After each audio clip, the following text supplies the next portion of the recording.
Welcome back. It's Gashport, and it's time to take our little look at the Amazing Spider-Man issue number 16, Legacy issue 980, 20 issues away from that fabled 1000 celebratory issue. And what are we doing this issue? Well, we've got a new villain.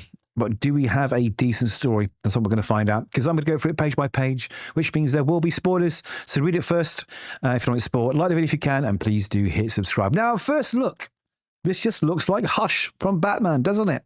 Yes, it is very, very similar indeed. But Plague RX is no Hush. He is a new foe for Spider-Man, or in this case, Norman Osborn, to fight. So Joe Kelly, as ever, writing it. John Romita Jr. on the art. Now, I do love John Romita Jr. This issue feels a lot heavier in the lining and the colouring and everything else. But again, he is someone who I greatly respect. I'm really not loving the art in this issue. But anyway, that's not the big problem here. So there's some good moments in this book, actually. There honestly are. All right? I mean, I know I slate this book every month. It's my favourite character, so I hold it up to high scrutiny. But there are some good moments in here. The problem is that this book jumps left, right, up and down, goes round in circles. So a lot of these scenes just don't land because it's so hard to keep up with what's going on. And a lot is going on. We start off with this sort of montage of all of the characters that are going to be sort of involved in this issue. We've got Ben Reilly, who's getting slowly more jealous of Peter's life and Peter's accomplishments. We've got Aunt May here, who's dealing with a Peter Parker who has pushed her away, and they're worried. We've got J. Jonah Jameson messaging her saying, listen, I'm worried about Peter. Can we have a chat? We need to do something, maybe intervene. And we've got Tombstone, who's thinking over what's been going on recently with Spider-Man. And Spider-Man's not acting the way he normally does. He's putting his men into hospital. And that's not really what Peter Parker does. So they're all having a lot of chats. Now, back in a secret lab in Midtown, we've got Norman Osborn here going through his sort of daily routine, or whatever it is. And there's a little spider on his hand. And I think it's talking to him, actually, reminding him of the fact that he's not Peter Parker and the other spiders aren't happy about it and it needs to stop. And it just jumps so much, panel to panel, panel to panel, panel to panel.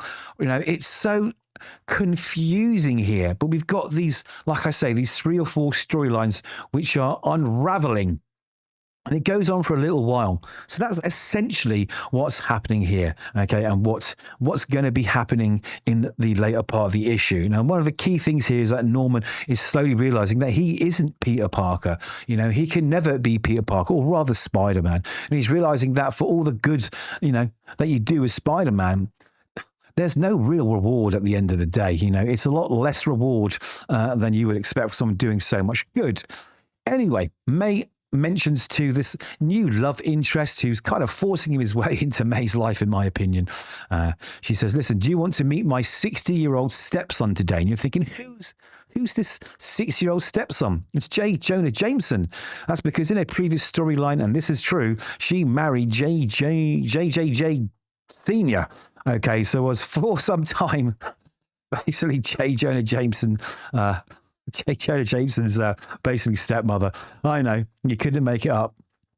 Anyway, we get a little nod to Amazing Fantasy 15 here, and we get the sort of introduction here of this new character, like I say, Plague RX. But Tombstone feels like he owes it to Spidey to talk to Spidey, right? Because there's some mutual respect there.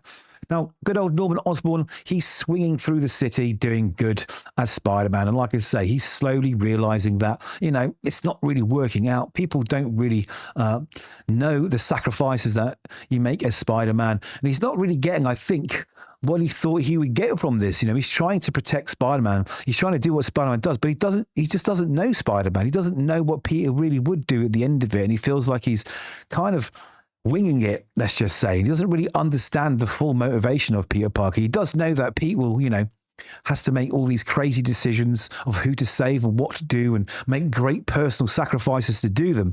And he's realizing that just really isn't him. And we sort of uncover who he is. He says also that if I turned up in my suit, people wouldn't be thanking Norman Osborn. So he understands. He understands at least the weight on Peter's shoulders. And while he's out there doing good, saving people here, we jump back to Rand Enterprises, where Ben Reilly, who is masquerading as Peter Parker, they've made a breakthrough on this project. They've been working with his old school buddy. And we get some kind of dialogue here, which is supposed to be funny. It's not too funny. But what I will say is the dialogue is way, way better in this issue than all the other issues, actually. So there is an actual improvement. I know, I'm saying something positive about it. But anyway, what's happening? Well. His friend here, Brian, they're working on this sort of recipe, some genetic encoding, right? Oh, okay. And this genetic thing will help like build houses from sort of, I think, nature's materials, if you know what I mean. And they've been having trouble with some of that recipe. It's breaking down. It's not really working. Well, at least Brian's part of it is failing, where Peter Parker, Ben Reilly's part of this equation is working. But this is it. It finally works at last. And Astrid here, one of the other lab people there, she says, when Mycoteria goes wide, anyone will be able to grow a home for literal pennies. Millions of people will have viable shelter because of you. And the idiot referring to Brian, because he is played out as a bit of an idiot. And he's no doubt going to be a villain at the end of this story. And she touches him on his shoulders. So there's some kind of hint there that she has feelings for Peter Parker. And she doesn't know it's Ben Reilly. Anyway, everyone's very, very happy at the lab. And we jump to Norman, who's not so happy because he's having a little chat and with Peter's boss, and she's talking about the fact that she has a son. There's something very, very wrong with him, and she's worried she's going to lose him. I think that's the thing. I think that her kid's dying, and she says, we've seen all the specialists, tried all the treatments. I can afford the best. I've spent the money. He's not going to get better. And she's really worried. She wants some kind of advice from Norman, him having lost children himself. But while they're chit-chatting, the phone goes. Now, he has this algorithm which scans like the police scanners and everything else for danger, so he can nip off and be Spider-Man when he needs to be. So he says, listen, you are very important to me. This is very important. I want to talk to you about it and see if I can help you. So let's definitely meet up again and talk about this, and I do what I can. And this sort of reinforces him. He says, how many times did you make this choice? He's talking to Peter. How many times did you make this choice, Peter? Help one or many, support a friend or stop a crime. How did you survive letting Spider-Man ruin your life over and over again? I fight back anger that I must leave someone in pain to face a fool in a costume, repeating my favorite mantra, which is, what would Peter do? Because, the news over the algorithm thing is that the Shocker's back in town. He gets there, but it's not the Shocker. No, the Shocker is acquired the Shocker's equipment to entice Spider-Man out to come and meet him face to face, because he wants to find out if this the real Spider. So there is a conversation here. This new villain is also there as backup, and we then jump again. And this is the thing about this book. It just keeps jumping. And J. Jonah Jameson, he's there having a chat with May, and he's saying, listen, we need to do something about this.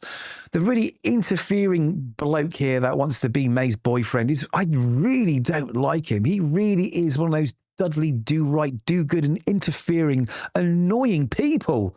Anyway, they kind of gang up on her. They kind of agree that we need intervention. Let's get all of his friends and his family and everything else around him and see what we can do. And she's saying, listen, you leave Peter alone. You don't know Peter. If you loved him, you'd understand that when there is a problem, he wants to protect the people he loves, me, you. He pushes us away. That's what Peter does. It got worse, of course, when Ben died. So let him do his thing. And when he's ready to come back, I'll be angry at him, but I'll love him and I'll make him some pancakes or whatever, right? So she's saying, just stay out of it. She is not happy at all about these two interfering busybodies. And we jump back to the rooftop where we've got Tombstone, and through their conversation, okay, Tombstone clicks, this ain't Spider-Man. This is not Spider-Man at all. So he sicks this new villain on to Norman Osborn.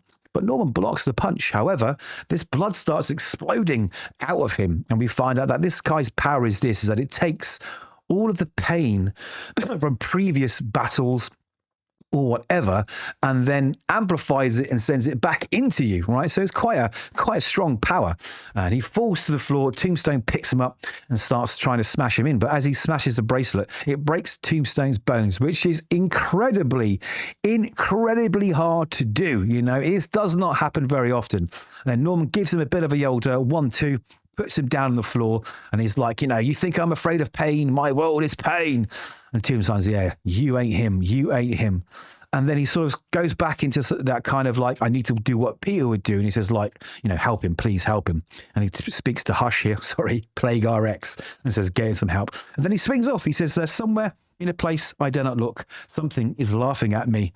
A familiar voice hisses from the blackness. You fool, playing dress up, aspiring to grace you won't ever deserve. Give up, give in. For the first time, I realize how tired I am, trying to be him, and I wonder, what would Peter do? Which is a recurring theme through the book. And we see this narrative play out as Ben Reilly is looking at their discovery back at the office. And you can see that he's getting more and more jealous. And he starts tapping on the computer. So maybe I think he might change Peter's name to Ben Reilly. Maybe he's going to reveal he's not Peter Parker. I don't know. Now, listen, as you know, if you follow this channel, I tear Amazing Spider-Man apart purely because it is not very good. It really isn't. I don't care what anyone says, right? This is not the quality that we'd demand. But this issue is actually one of the better issues. If I had to rate it, it would kind of be a 5 out of 10 because it is the middle of the way. It's very hard to read. You're jumping back and forth. And because of that, a lot of these moments don't hit quite as hard as they should. I mean, they are good moments, okay? The dialogue is the best it's been in 16 issues, okay? We've got this new villain that's going to come in and play some kind of part here, a little introductory of him, and that's cool too. So we've got everything that makes a good Spider-Man book here. We've got this sort of family thing. We got the Aunt May. We don't have Peter Parker, obviously, but we have everything else. It's not bad. It's not bad at all. But unfortunately, the problem for me is this. It's not Peter Parker. Now, this story with Norman Osborn would have been great as a mini-series, you know, as something that kind of spun off and just focused on Norman, not part of the Amazing Spider-Man book. Now, I know they split the book into 2 books a month, so you've got Spidey, Peter Parker in space, and everything else back on Earth here. But because it's sort of sewn into the Amazing Spider-Man story, it just feels like filler, okay? It feels like a lot of filler. Right, while we're waiting for Pete to get back from space, because that story so far has been completely ridiculous and tenuous anyway. It seems like we need to fill, I don't know, 2 trade paperbacks with this other story before we actually, you know, get Pete back on Earth and tell a real story of him fighting Hellgate, which is what this all started with. This was Peter, who wasn't strong enough to take Hellgate on, getting thrown into space, okay, so they can get stronger, come back and be the opponent that Hellgate expects him to be because of some kind of legacy that he knows about, which is not revealed as yet. So again, judging it in isolation, it wasn't bad at all. It was quite hard to read, but it wasn't bad at all. Anyway, I am praying for Pete to get back to Earth so we can get back to a real Peter Parker Spider-Man story, because Ben Reilly, I think the fans are feeling a lot of this too. Ben Reilly is kind of being done dirty here. I don't think people kind of feel this is much of helping his character. They're kind of destroying the legacy of Ben Reilly. There are also, I kind of say, mixed reviews out there about what's being done with these characters. However good some of these singular moments are, there's not enough good moments every issue to pull it all together and make it something really memorable. It really isn't. And I'm going to say it again. This is filler. This is, what do we do for 10 issues, really? Let's just use this gimmick of Pete in space so we can, you know, sell 2 issues of Spider-Man as we've been doing for a while, have multiple variant covers for both of the issues, get to 1,000 quicker and tell some kind of celebratory annual story and then start a new arc. It really, really doesn't feel like this has any sort of staying power in the Spider-Man mythos for me. I just want to forget it. But there we go. Now, John Romita Jr., like I say, I'm going to repeat it. I don't know what's going on with his art. I'm not sure if the colouring is too heavy on it and spoiling it, but it doesn't feel like John Romita Jr. is at his best at all. I mean, we do get some pages which are really, really good. But a lot of it just feels, I don't know how to explain it, kind of wishy-washy, maybe a little bit lazy. But having said that, the art is actually better than some of the previous issues has been. So, again, this is a middle-of-the-road book. I'm not jumping up and down. It's a whole issue of filler to get to some kind of payoff, which I'm assuming is going to be something to do with Plague RX before we get to Hellgate and some other boring adventures in space for Peter Parker. But there we have it. Those are my thoughts. Do let me know yours. I'm looking forward to chatting to you in the comments. So like the video if you can, hit subscribe too. I really, really appreciate it.